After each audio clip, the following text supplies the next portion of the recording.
तो दोस्तों पिछले कुछ समय से हम लोग देख पा रहे हैं कि रशिया का जो रवैया है वो चाइना के लिए ज्यादा सॉफ्ट होते जा रहा है। और भारत की अगर बात की जाए तो भारत को नजरअंदाजी हम लोग स्पष्ट रूप से देख सकते हैं। फिर एग्जांपल के तौर पर युआन के लिए भारत को मजबूर कर देना, भारत के तेल का डिस्काउंट कम कर देना और जरूरत के समय पुराने डिफेंस डील्स को अभी तक लटका रखना। कहने का मतलब रशिया ने चाइना के साथ एक होकर आने वाली सभी चुनौतियों का मुकाबला करने के लिए तैयारी कर ली है। इन फ्यूचर हम लोग बिल्कुल वैसे देख पाएंगे रशिया और चाइना के बीच में जैसा कि भारत और रशिया के बीच में 1971 के दौर में देखा जाता था। जी हाँ, और अगर ऐसा होता है निकट भविष्य में तो ये बिल्कुल भी सरप्राइजिंग बात नहीं होगी, क्योंकि आज ही इन सब चीजों के लिए रोड मैप दोनों देश तैयार कर चुके हैं। लेकिन अब यहाँ पर जरूरत ये थी कि भारत को भी एक ऐसा ही सहयोगी मिले जो कि दूसरा रशिया अपने आप में बन सके। नो डाउट भारत जो कि तटस्थ रहता है हर मामले में, इस वजह से भारत की तो पूरी दुनिया में ही बनती है। कई सारे ऑप्शंस हमारे पास हैं, जिनमें मोस्टली अगर देखा जाए तो रशिया के बाद में फ्रांस और इसराइल सबसे बड़े दो नाम निकल कर आते हैं। लेकिन हम ये भी जानते हैं कि रशिया वाला फ्लेवर फ्रांस और इसराइल नहीं दे सकते। जी हाँ, फ्रांस काफी हद तक कवर अप कर सकता है, लेकिन फिर भी वो बात जो कि रशिया में है वो फ्रांस के अंदर नहीं है। कारण ये है कि एक तरफा आपको इन्फ्लुएंस चाहिए किसी सहयोगी का, यानी एक ऐसा सहयोगी चाहिए जिसकी की दुनिया में कुछ हद तक चलती हो और वो जो कह दे उस फैसले को दुनिया के कुछ देश मानने के लिए बिल्कुल तैयार हो, जिसका एडवांटेज सीधे सीधे आपको मिले। और इसके लिए एकमात्र ऑप्शन आपके पास बचता है अमेरिका का। अमेरिका, इसमें कोई दो मत नहीं है कि फ्रांस और इसराइल जैसे देशों की तुलना में हमारे लिए इतना भरोसेमंद नहीं है, क्योंकि अमेरिका के अपने खुद के कई सारे झमेले हैं और ऐसी परिस्थिति में वो अपना स्वार्थ पहले देखता है। वैसे तो सभी देश अपना स्वार्थ देखते हैं पहले, लेकिन अमेरिका इस मामले में थोड़ा सा ज्यादा एडवांस टाइप का देश है। लेकिन अगर बात की जाए अमेरिका के वर्चस्व की, उसके इन्फ्लुएंस की, तो उसे हम लोग नजरअंदाज नहीं कर सकते। उसकी इन्हीं सब खूबियों की तारीफ उसके दुश्मन भी करने के लिए मजबूर हैं। वो अगर जो कह दे वो बिल्कुल फाइनल हो जाता है, कानून बन जाता है। ऐसी परिस्थिति में अमेरिका का सहयोग भारत के लिए बहुत ही ज्यादा जरूरी था और यही सारे कारण है कि पिछले एक दशक से देखा जा रहा है कि भारत और अमेरिका दोनों नजदीक आते जा रहे हैं। अभी तक हालांकि फाइटर जेट को लेकर कोई डील नहीं हुई है, लेकिन इसके बावजूद भारत और अमेरिका को आप फ्यूचर में एक देख सकते हैं।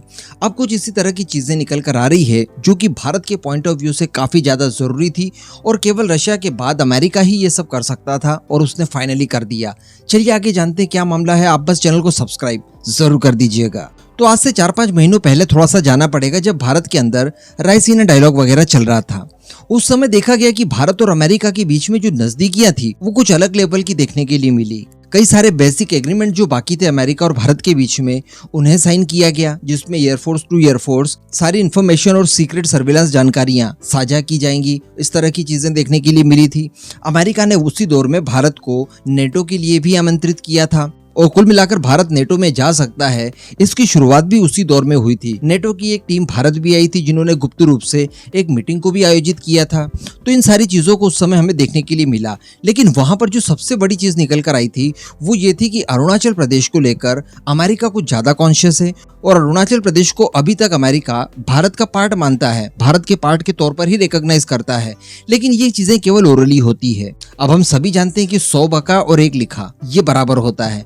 तो अल्टीमेटली अमेरिका ये चाहता था कि भारत को अरुणाचल प्रदेश पर पूरी तरह से समर्थन दिया जाए। अरुणाचल प्रदेश वो जिसे कि चाइना ने बेवजह डिस्प्यूटेड लैंड बना रखा है, यानी हमारे अरुणाचल प्रदेश के ऊपर अपना दावा करता है, कई सारी जगहों के नाम चेंज कर देता है और इस तरह से बताने की कोशिश करता है कि ये तो हमारा पार्ट है जिसके ऊपर इस समय भारत का कब्जा है और इन फ्यूचर अरुणाचल प्रदेश को लेकर चाइना किसी तरह का कोई युद्ध भारत के साथ थोप देता है।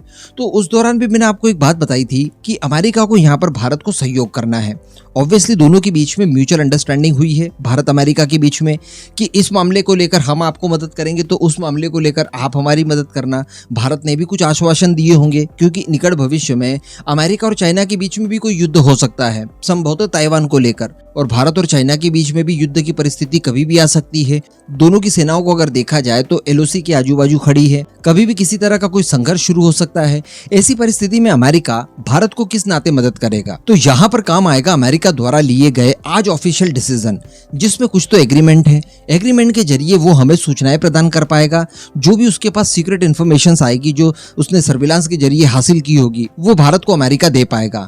चाइना डेफिनेटली इसका विरोध करेगा, लेकिन अमेरिका के पास यहाँ पर एक बहाना रहेगा कि देखिए भारत के साथ हम लोग इस तरह के एग्रीमेंट कर चुके हैं, इस वजह से हम लोग सारी इन्फॉर्मेशन और जितनी भी इंटेलिजेंस है वो भारत के साथ शेयर कर सकते हैं। ये भारत का अधिकार है, क्योंकि हम लोगों ने पास्ट में ये जो प्रेजेंट घटनाएं हो रही है इनसे पहले ही एग्रीमेंट कर लिए थे, और अमेरिका बड़ी सरलता के साथ भारत को सूचनाएं दे पाएगा। और ऐसी ही परिस्थिति अगर अमेरिका और चाइना के बीच में आ जाती है तब भी भारत दे पाएगा। भारत के पास बहाना होगा कि हमारे एग्रीमेंट्स हैं।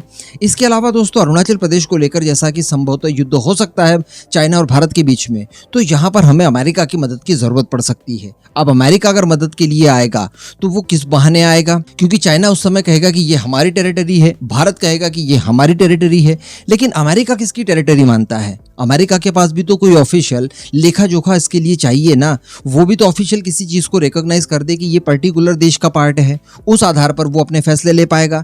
इस वजह से मैंने आपको बताया था उसी समय कि अरुणाचल प्रदेश को लेकर एक प्रस्ताव लाया गया है अमेरिकन कांग्रेस में, जिसके ऊपर वोटिंग होगी, और ये प्रस्ताव पास हो जाने के बाद अमेरिका ऑफिशियल यानी बिल्कुल लिखित रूप में अरुणाचल प्रदेश को भारत के पार्ट के तौर पर रिकॉग्नाइज करेगा, और जो मैकमोहन लाइन है, जो हमारी एलएसी है, उसको उसी नजरिए से देखेगा जैसा कि भारत देखता है। तो अब मैं आपको बता दूं कि इसको लेकर अमेरिका के अंदर रेजुलेशन पास हो चुका है, और अमेरिकन कांग्रेस की जो कमेटी है, जिसे कांग्रेशनल सेनेटोरियल कमेटी कहा जाता है, उसने इस प्रस्ताव को पास कर दिया है, और इस प्रस्ताव को सर्वसहमति से पास किया गया है। यानी पक्ष और विपक्ष दोनों तरह की पार्टीज ने, यानी डोनाल्ड ट्रंप और जो बाइडेन दोनों की ही पॉलिटिकल पार्टीज द्वारा इसे बहुमत दिया गया और इसे पास किया गया है। अब अमेरिका ऑफिशियली इस पार्ट को भारत के पार्ट के तौर पर रिकॉग्नाइज करेगा। तो अगर आप किसी तरह का कोई डिस्प्यूट चाइना क्रिएट करने की कोशिश करता है और अरुणाचल प्रदेश के कुछ हिस्सों को लेकर भारत के साथ युद्ध करने की कोशिश करता है, तो ऐसी परिस्थिति में अमेरिका चौड़ी छाती करके कह देगा कि ये पार्ट हम भारत का मानते हैं, ये भारत का ही है।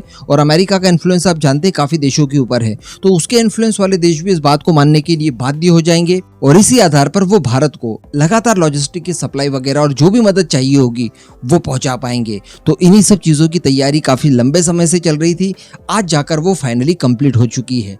तो बताइए, क्या ऐसा काम भारत के लिए फ्रांस कर सकता है या फिर रशिया कर सकता था? नहीं, ये काम सिर्फ अमेरिका कर सकता है, और इसी वजह से भारत की जो क्लोजनेस है वो अमेरिका के साथ लगातार बढ़ती जा रही है। इसमें अमेरिका का क्या स्वार्थ है ये आप छोड़ दीजिए, लेकिन भारत का स्वार्थ इससे सत्ता है, ये बड़ी बात है।